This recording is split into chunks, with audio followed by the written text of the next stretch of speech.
Oliver Bjorkstrand launches a rocket Kim Jong-un would absolutely be proud of. Chance here, chance there, great goalies everywhere. How do you even begin to summarize a game like this? Columbus had 63 shots. Korpisalo had 85 saves on 88 shots. Well, I think the best way to summarize this game, to begin with at least, is to congratulate Jonas Korpisalo. Hats off to him. He set a new record for the most saves in an NHL playoff game. Andrei Vasilevsky wasn't far from that record either. Zach Werenski had 61 minutes 14, Victor Hedman had 57-38, and Seth Jones set a new record for longest time on ice by any skater in an NHL game with 65-06. And he was phenomenal above that as well. So Tampa Bay had a healthy Victor Hedman, they had no Stamkos, Palat replaces Stamkos on the first line. This is really a grudge series after the sweep last year. Tampa Bay would be incensed to go and get a result. Columbus, obviously, after the games against the Leafs, would probably be tired, but riding high with confidence. And very early in the game, not even 3 minutes in, Alexander Texier on a power play shoots the puck. It takes double deflection, ends up deflecting via Luc Dubois. It ends in the net. It's 1-0 Columbus after less than 3 minutes, and we have a game on our hands. At that moment, it was really important for Tampa Bay not to drop their heads. They probably all had last year's series in the back of their minds, and obviously they were 1-0 down after 3 minutes. That is going to be a huge dent in their confidence. However, they play well, they respond well, they play well, they play on the offense. However, they responded well, they played well on the offense, they looked very dangerous on every single attack, but so did Columbus still. It was a great start to a very much anticipated game and series, and less than 4 minutes after Columbus' opener, Nikita Kucherov, of course, dominates the offense. He shoots the puck through Korpisalo's legs, and what a way to potentially respond and put a dent in Columbus' confidence. Both teams have solid scoring chances in the next few minutes. It's very up and down, end to end, and it looks like it's going to be a high-scoring game. Little did we know it was going to be an epic one. Columbus defensively looked a little lost at times. They probably were very tired and worn out from the series against the Leafs. They continue to block center ice against Tampa Bay just like they did against the Leafs. The second starts with Columbus killing a Tampa Bay power play.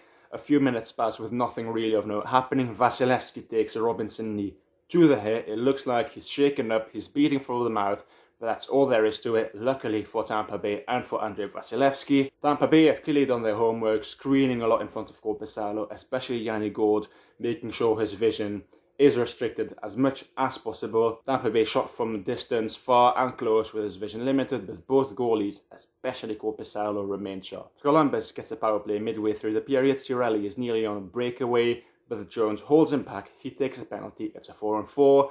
Then it's a power play for Tampa Bay. Then again it's a power play for Columbus, but nothing comes of these power plays. The game calmed down and both teams looked a little more reserved in the end of the second. However, with 48 seconds to go, and with the shots 25-14 in favour of Tampa Bay, Oliver Bjorkstrand launches a rocket Kim Jong-un would absolutely be proud of. He scores, Columbus get a second goal. Brayden Point was actually very close to equalising a second before the horn went, but we go into the second intermission with the scores 2-1 in favour of Columbus. Third starts with a swift reply from Tampa Bay. They get an equaliser almost immediately in the most unusual way. Korpisalo inadvertently kicked the puck in his own net, and is basically 2-2 with 20 minutes to play. Tampa Bay is dominating Columbus. The shots are 34-16 with 14 minutes left, but it's still 2-2.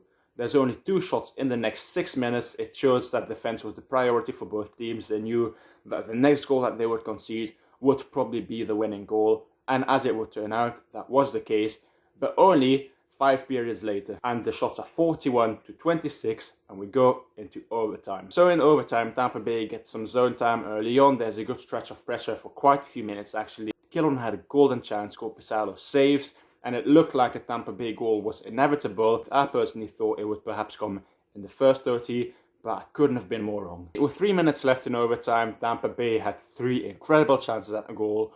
One was a near miss, one was a crossbar, one was a preposterous Korpisalo save. The game still had Tampa Bay written all over it, but it just takes one Columbus chance, and you never know what can happen with Columbus. Right before the end of the first OT, Tampa has a flurry of shots, but nothing gives, and we go into the second overtime. The second overtime started with Columbus looking the more dangerous team. They created some dangerous chances. Lightning weathered the storm, and very much intended. But halfway through the second OT, Columbus has 6 shots. Tampa Bay only has 1. Fatigue was setting in, but Columbus put on an Iron Man performance today after having already had a very heavy schedule in the series against the Leafs. Werenski nearly scored into the third overtime. Vasilevskiy stopped.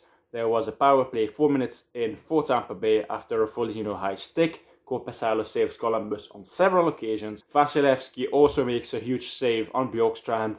This game is insane. I was barely taking notes at that point. I was just glued to my screen. I could not take my eyes off the screen. Chance here, chance there, great goalies everywhere. This is a game and a half we're getting. This is quickly turning into a classic and I can't get enough of it. And we go into quadruple overtime. In quadruple overtime, Korpisalo actually blitzes Skelly, Hooter's records of most saves in a playoff game ever. This cannot be underestimated.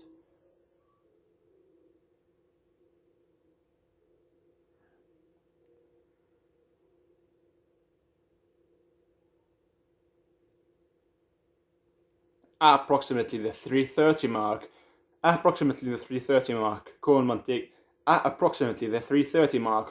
takes a shot. It looks like it's gone in, but it hasn't.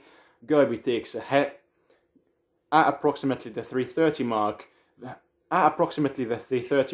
Coleman takes a shot. It looks like it's gone in, but it just hasn't. And we continue. Gerby goes down after a collision.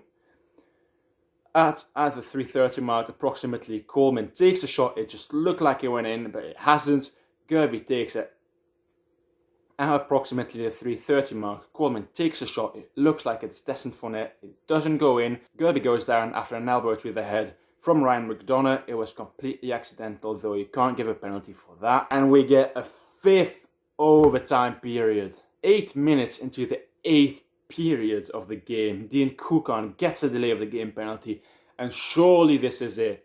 There's 8 periods in this game. They're short-handed for 2 minutes. Columbus is going to concede, but no, it's killed. Tampa Bay hasn't had a single shot 10 minutes into the game, but 30 seconds later, with the first shot of the period, Tampa Bay actually gets a goal. Jonas Korpisalo is human. Brayden Point gets a rebound. He puts it in the net. Korpisalo looks dejected. Everyone looks absolutely knackered.